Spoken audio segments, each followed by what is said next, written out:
السلام علیکم سر، میرا نام ذیشان چشتی ہے. میں شعبہ علوم ابلاغیات جامعہ پنجاب میں زیر تعلیم ہوں.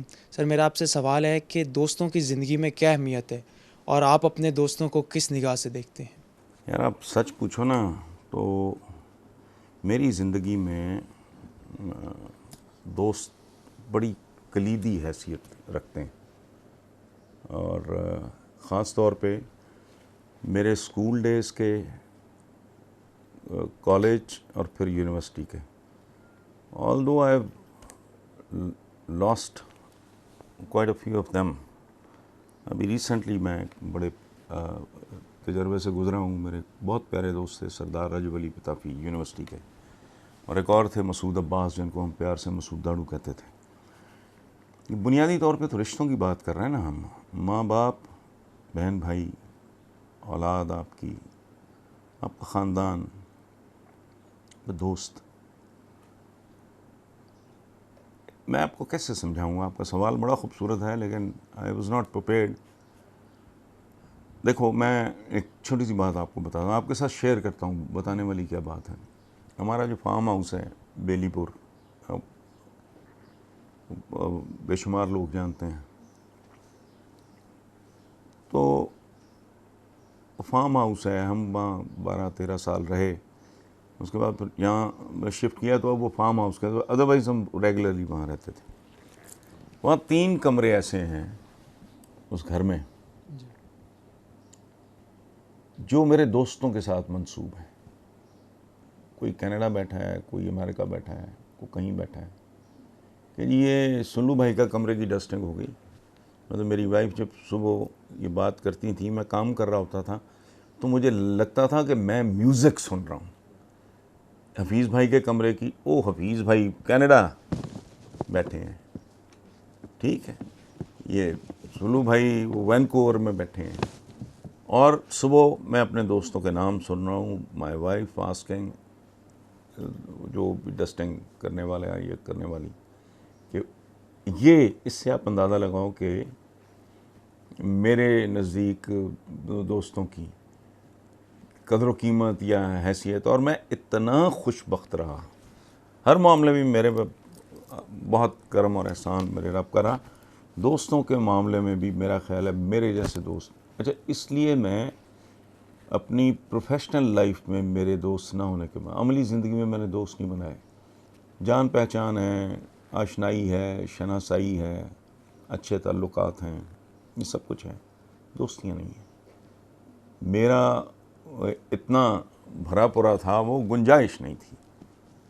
میرے اسکول ڈیز کے، میں نے کہا نا کالج کے، پھر یونیورسٹی کے دوستوں کے بعد. اور اب اس گھر کی ہانسی حویلی کی میں بات کر رہا ہوں. میرے دوستوں کی تصویریں بچپن سے لے کے اب تک کے دوستوں کی تصویریں. تو دوست ایک سورس آف اسٹرینتھ بھی ہوتے ہیں، ایک ایموشنل آپ کو، اور پھر دوست انسپائر بھی کرتے ہیں. میں شاید اسی پروگرام میں پہلے بھی کہیں ذکر کر چکا ہوں. تو چٹان کی طرح میرے ساتھ کھڑے تھے میرے دوست. جب میں گھر سے کوئی اختلاف، وہ عمر ایسی ہوتی ہے، تو یہ نہیں کہ میں آپ کو کوئی ہو گیا کوئی تھوڑا اختلاف. My father wanted me to become a civil servant, CSS کہتے تھے اس زمانے میں. یہ سارا تو مجھے کوئی دلچسپی نہیں تھی. نوکری شوکری میں نے نہ زندگی میں کی ہے نہ میں کرتا ہوں. تو ان حالات میں بھی ایک لمحے کے لیے میں نے کبھی محسوس نہیں کیا کہ میں کوئی کسی نا بیڈ پیچ سے گزر رہا ہوں میرے نزدیک زندگی میں. اور ایک اور بات، اگر کسی بندے کو زندگی میں آپ میں سے کوئی، یا کوئی ینگسٹر اگر سن رہا ہو، آپ کو جلدی ہو کسی آدمی کے بارے میں جاننے کی، تو بزرگ کہا کرتے تھے کہ وہ اس کے ساتھ سفر کرو یا یہ کرو یا وہ کرو تو اتنا ٹائم نہ ہو آپ کے پاس، یا اس کے ساتھ برت کے دیکھو، کام کر کے دیکھو، اتنا ٹائم نہیں. اور آپ نے بہت جلدی نتیجے پہ پہنچنا ہے کہ یار یہ بندہ کیسا ہے. تو خاموشی سے ایک کام کر لو جو آپ ایک میٹنگ میں کر سکتے ہو. اس کی دوستیوں کی ایج کتنی ہے. اگر آپ کو یہ پتہ چلے کہ رائٹ فرام دا چائلڈہڈ اب بھی آپ میرے کالمز اٹھا کے دیکھو، وہ نوحے ہوتے ہیں. میں جب دوست میرے جو بچھڑ چکے ہیں، دوستوں میں ایک ہی خامی ہوتی ہے، کچھ جو ہے نا وہ آپ کے جانے سے پہلے وہ چلے جاتے ہیں، بس یہ ایک. اب بھی میری پرسنل کیفیت موسٹلی مہینے کی 30 راتیں نہیں تو کم از کم 22-24 ضرور میں سونے سے پہلے اپنے والدین کے لیے اور پھر دوستوں کے لیے ایک ایک کا چہرہ ذہن میں لا کے دعائے مغفرت.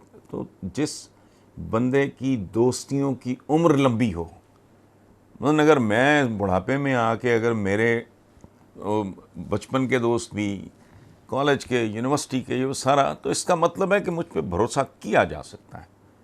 ورنہ دوستیوں کی ایج، رشتوں کی ایج اتنی لمبی ہوتی نہیں. ٹھیک ہے. سو یہ شارٹ کٹ ہے یہ جاننے کے لیے کہ یہ بندہ ریلائبل ہے نہیں ہے، یہ بندہ کریڈیبل ہے نہیں ہے، اس پہ بھروسہ کیا جا سکتا ہے یا نہیں کیا جا سکتا. تو اس کی دوستیوں کی ایج سے. ادروائز 40-50 سال کی دوستیاں. آج بھی میرے کالم اٹھاؤ، آپ کو نصرت فتح علی کا بھی ذکر ملے گا. ارشد چودھری اولمپئن میرا بہت ہی عزیز ترین دوستوں میں سے ایک تھا. کبھی مسعود داڑو کا ملے گا، اعجاز بائی گاڈ کا ملے گا، شیر قادر شکاری کا. یہ سب میرے کالموں میں ہے تھرو آؤٹ. بلکہ یہ پھر کچھ اور لوگوں نے، کچھ اور جو ینگسٹرز جو میرے بہت بعد میں آئے تو اور کالم نگاری میں بھی آئے، تو انہوں نے، اور ان میں سے بلکہ ایک دو نے تو کہا کہ ہم نے تو یہ آپ سے سیکھا ہے. سو میرے تو کالمز، مجھے ایک بار ریما نہیں ہے ہماری بڑی اچھی پرفارمر ہیں، ہاں بہت اچھی پرفارمر ہیں. تو I was shocked when she told me کہ میں بڑا آپ کو شوق سے پڑھتی ہوں، اور خاص طور پہ جب آپ اپنے دوستوں کو یاد کرتے ہیں. تو پہلے تو میں نے کہا کہ یہ اور طرح کا اور طرح پڑھنے لکھنے کا ہمارے نہیں. میں حیران رہ گیا اور خوشی بھی ہوئی بہت. اور اس دن کے بعد اس خاتون کے لیے میرے دل میں بہت زیادہ ایک عزت احترام. اس نے کہا جب آپ اعجاز بائی گاڈ کا ذکر کرتے ہیں، جب آپ مقبول ملک کا، جب آپ تاجی کا ذکر کرتے، وہ 10 دوستوں کے نام اس نے گنائے. سو میرے لیے تو بہت، میری زندگی میں جو راحت، آسودگی، خوبصورتی، ان میں سے ایک بڑا حصہ میرے دوستوں کا ہے.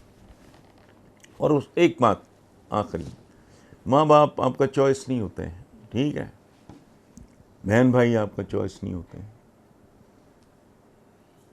اولاد کا بھی انپریڈکٹیبل ہوتا ہے نا جی.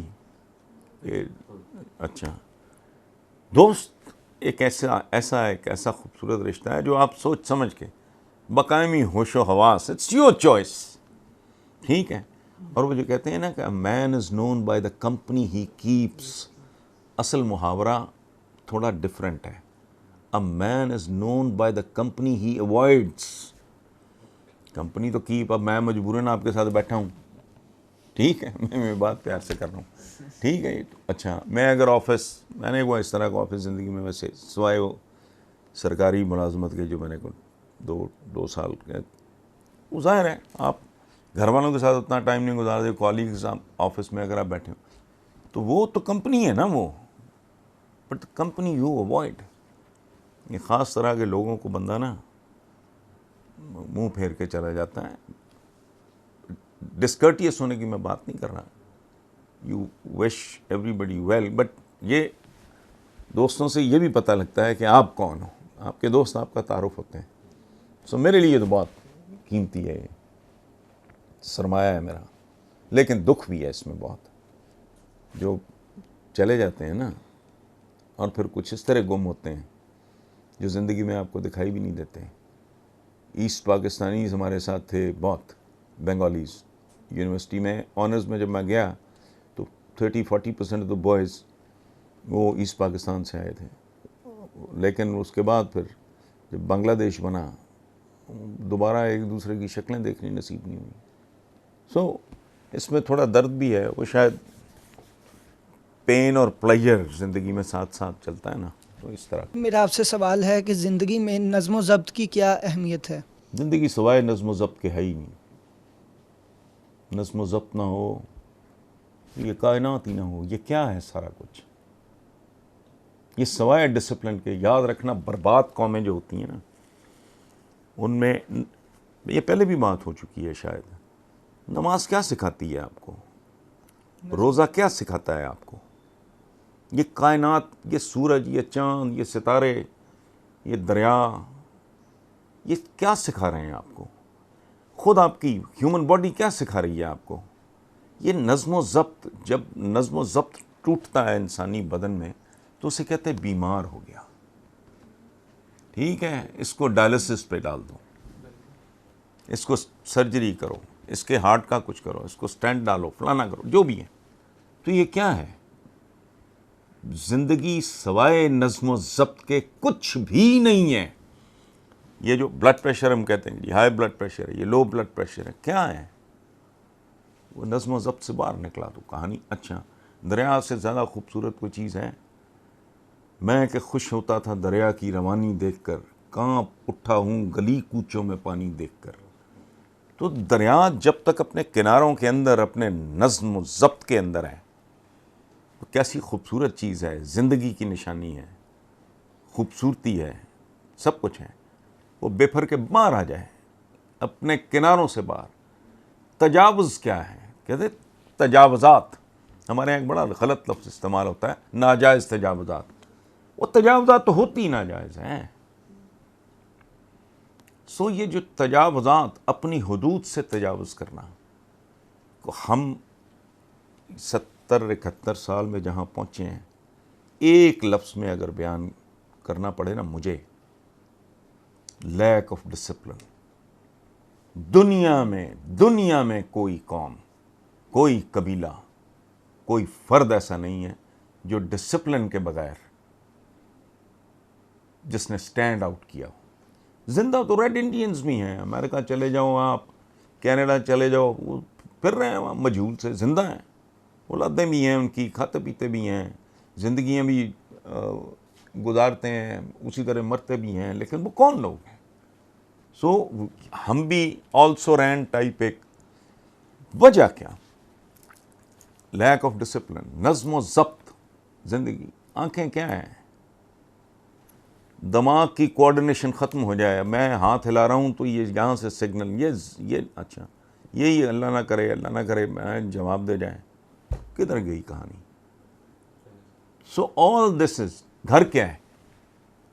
گھر نظم و ضبط ہے. پہلے بنیادیں کھودی جاتی ہیں، یو انڈرسٹینڈ، پھر دیواریں اٹھائی جاتی ہیں، پھر دیکھا جاتا ہے اس پہ کون سا سیمنٹ، کون سا سارا، پھر اس کے اوپر آپ چھتیں ڈالتے ہو. تو یہ اس میں بھی ایک نظم کی سی صورت ہے. ایک بہت خوبصورت گیت ہے، ٹھیک ہے، اس میں کیا ہوتا ہے؟ اس میں ایک نظم ہے، اس میں ایک موسیقی، ایک گیت خوبصورت، وہ چاہے شاعری کی شکل میں ہو، چاہے وہ سننے کے لیے آپ کسی نے کمپوز کیا ہو آپ کے لیے. تو وہ کیا ہے؟ 100 وائلنسٹ بیٹھا ہے، کوئی پیانو پہ اتنے لوگ بیٹھے ہیں، کو فلاں، ایک انسٹرومنٹ، ایک، وہ اگر بے سرا ہو جائے، سارے گیت کا ستیہ ناس. ہمارے معاشرے میں تو سارے کے سارے میوزیشنز ہی بے سرے ہیں، نتیجہ بھی سامنے ہے. سو نظم و ضبط کو بہت اہمیت دینی چاہیے. سر جیسا کہ آپ نے کہا کہ گھر بھی بذات خود ایک نظم و ضبط ہے، لیکن گھر تو نظم و ضبط ہے، ہمارے گھروں کے اندر نظم و ضبط نہیں ہے. تو سر ہم اپنی زندگیوں میں نظم و ضبط کیسے لے کے آ سکتے ہیں؟ آج کل یوتھ کی بات کی جائے تو ہم بذات خود نظم و ضبط کو فالو نہیں کرتے، تو کس طرح نظم و ضبط پیدا کیا جائے؟ نظم تو ناظم پیدا کرے گا، کوئی منتظم. ابھی کیا بات کر رہے تھے ہم پچھلے یا اس سے پچھلے سیشن میں، مجھے اب یاد نہیں، جب ہم بات کر رہے تھے لیڈرشپ کی، تو میں نے کہا تھا کہ وہ آدمی سے انسان بنانے والا لیڈر ہوتا ہے. پیدا تو میں آدمی کے طور پہ ہوا، یہ اس میں جینڈر کی بات نہیں ہو رہی، ہم سارے we are persons, we humans. تو پیدا تو ہوئے، اب وہ بنانے کے لیے تو لیڈرشپ سپیریئر چاہیے. ٹھیک. ورنہ آپ کبھی غور کر کے دیکھو، یہ امریکہ کب سے ایک سٹیٹس انجوائے کر رہا ہے، اور بالکل ٹھیک کر رہا ہے، ایک سپر پاور کا. دنیا کی جتنی ڈسکوریز ہیں، ایجادات جو بھی کہہ لو، سب سے زیادہ کنٹریبیوشن امریکنز کی ہے. تھے کون یہ کالا پانی یہ تھے کون؟ کبھی غور تو کرو. تو کرمنلز کسی نے پرو دیا ایک لڑی میں. اچھا اتم ترین مثال کوئی بدوؤں کی زندگی آقا کی آمد سے پہلے کہ عرب کہ ذرا ان کے حال وہ دیکھو تو صحیح, تو کیا لوگ تھے وہ. پھر کیا ہوا؟ چند اشروں کے اندر اندر دنیا کی سپر پاورز بلڈوز کر دی گئی. ٹھیک ہے, تو جو یہ کیا بنیادی طور پہ کیا برکت کیا تھی؟ نظم و ضبط. توحید بھی نظم و ضبط کا آغاز ہے. اگر آپ کو اپنے خالق کی, اپنے مالک کی, اپنے رازق کی ہی پہچان نہیں ہے کہ وہ ایک ہیں یا وہ 300 کتنے بت ہیں جو خانہ کعبہ میں رکھے ہوئے ہیں, وہ بھی نظم. یہ چھوٹی ٹرم نہیں ہے. ڈسپلن جو ہے یہ تو بہت غیر معمولی ٹرم ہے. فیصلہ کن مسلمانوں کو جب ڈسپلن کیا گیا تو وہی لوگ تھے نا, کیا سے کیا ہو گئے وہ. So it's very important. کرے گا کون؟ نظم و ضبط کو ناظم لائے گا نا. ناظم ہونے کے لیے تو بہت ایک سپیریئر لیڈر چاہیے. سر میں آپ سے پوچھنا چاہتی ہوں کہ آپ کے خیال میں محنت اور دیانت کا آپس میں کیا تعلق ہے؟ اب یہ اس کو اگین یہ اس طرح کے سوال کو 1000 ایک طریقے سے بیان کیا جا سکتا ہے. کہ مطلب چلو گاڑی چھوڑو, موٹر بائک لے لو ایک, اس کے 2 ویلز ہیں نا, پرفیکٹ ہو, کوئی نقص نہیں, دنیا کا بہترین موٹر بائک, اس کا ایک پہیہ نکال دو, کیا رہ جائے گا؟ اچھا ایک انسان ہے, بڑا ذہین ہے, بہت خوبصورت ہے, بہت پاکیزہ ہے, بہت نیک ہے, ساری خوبیاں ہیں, لیکن ہی از ڈیڈ. صرف ایک چیز کی کمی ہو گئی نا اس میں, روح نہیں رہی, پانی ختم ہو گئی ساری. سو اور یہ ہوتا نہیں نارملی. محنت کرنے والے, جینوئنلی محنت کرنے والے آدمی کے پاس بددیانتی کا وقت نہیں ہوتا. دیانت از سم تھنگ نیچرل, یہ فطری بات ہے. اشرف المخلوقات, اگر واقعی آپ اشرف مخلوق ہیں, اس کی فوٹو کاپی نہیں ہے, تو بددیانتی پلان کرنی پڑتی ہے. یہ بڑا عذاب ہے. بددیانتی, ہیرا پھیری, فراڈ, یہ پلان کرنا پڑتا ہے. دیانت پلان نہیں کرنی پڑتی. You are the way you are, بس ختم ہوئی بات جی. یہ ڈوز اینڈ ڈونٹس ہیں میری زندگی میں, اس کے لیے کوئی ایکسٹرا. سو محنتی آدمی کے پاس اس طرح کی انرجی کہ زیاں کا وقت ہوتا نہیں. محنتی آدمی کی تو ہوش ہی نہیں ہوتی, وہ تو گم ہوتا ہے. وہ منیر نیازی صاحب کا شعر نہیں, کل دیکھا ایک آدمی اٹا سفر کی دھول میں, ہے نا, جیسے خوشبو پھول میں, کوئی اس طرح کا نا, گم تھا اپنے آپ میں جیسے خوشبو پھول میں. محنتی آدمی تو اپنے ایک خاص ٹرانس میں چل رہا ہوتا ہے, اس ایک خاص ایک نشے میں. کوئی سائنٹسٹ ہے, اسے نہیں ہوش ہوتی. بددیانتی کرے گا وہ, بددیانتی تو بڑا ہول ٹائم کام ہے. سو دیانت تو آٹومیٹکلی, یہ تو اس کے ساتھ محنت کے ساتھ دیانت ہوگی.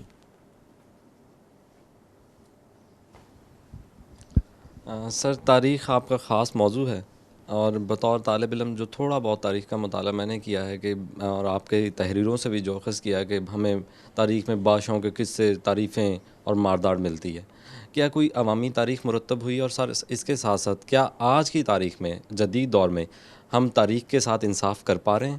پہلی بات تو یہ ہے کہ آپ نے کہا کہ آپ بطور طالب علم, تو آپ کو یہ کس نے کہا کہ میں طالب علم نہیں؟ I am also student of history. ٹھیک ہے, یہ قبر کنارے تک انسان سیکھتا رہتا ہے, اور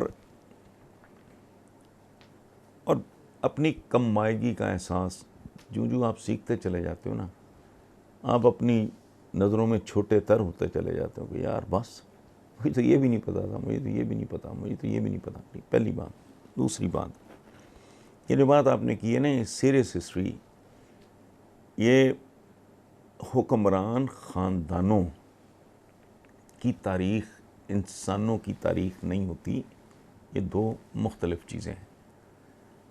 سیریس ہسٹورینز بھی ہیں جیسے ڈاکٹر مبارک علی ہیں، ہمارے یہاں گپوڑیے بھی بہت ہیں، ڈسٹورشنسٹ بھی بے شمار ہیں. وہ بھلے ناول نگاری کے نام پہ کسی نے کیا ہو یا کچھ بھی کیا ہو، وہ ٹھیک ہے اپنی جگہ پہ، لیکن ایک بات یاد رکھنا کہ جو تاریخ کو مس کرتا ہے، تاریخ اسے معاف نہیں کرتی، وہ اسے مس کر دیتی ہے. اس کی وجہ ہے کہ پھر آپ سیکھتے نہیں ہو، پھر آپ غلطیاں دہراتے چلے جاتے ہو. یہ خود فریبی ہے. حقائق تو تبدیل نہیں ہوتے. جہاں جہاں آپ نے جھک ماری ہوگی، وہ حقائق تو اپنی جگہ پہ قائم ہیں. میرے منہ پھیر لینے سے وہ حقیقت تو چینج نہیں ہو رہی، وہ فیکٹ تو تبدیل نہیں ہو رہا. لیکن یہ بات آپ کی درست ہے کہ ان سو مینی کیسز یہ حکمران خاندانوں کی تاریخ کو تاریخ سمجھا جاتا ہے، لیکن there are very very serious historians also. ہاں، کیا تاریخ آج مرتب صحیح ہو رہی ہے، اور کیا ہم نے تاریخ کے ساتھ جو ہماری جو نیشنل ہسٹری کے جو واقعات ہیں، کیا ہم نے ان کے ساتھ انصاف کیا ہے، ہم ان کو بنا پائے؟ نہیں، میرا نہیں خیال کہ آپ نے بہت سی چیزوں کے ساتھ انصاف نہیں کیا. اس کی آپ قیمت بھی دے رہے ہو، اور جب تک آپ وہ کرتے رہو گے اس کی قیمت آپ قسطوں میں چکاتے رہو. اس پہ سوچا کریں.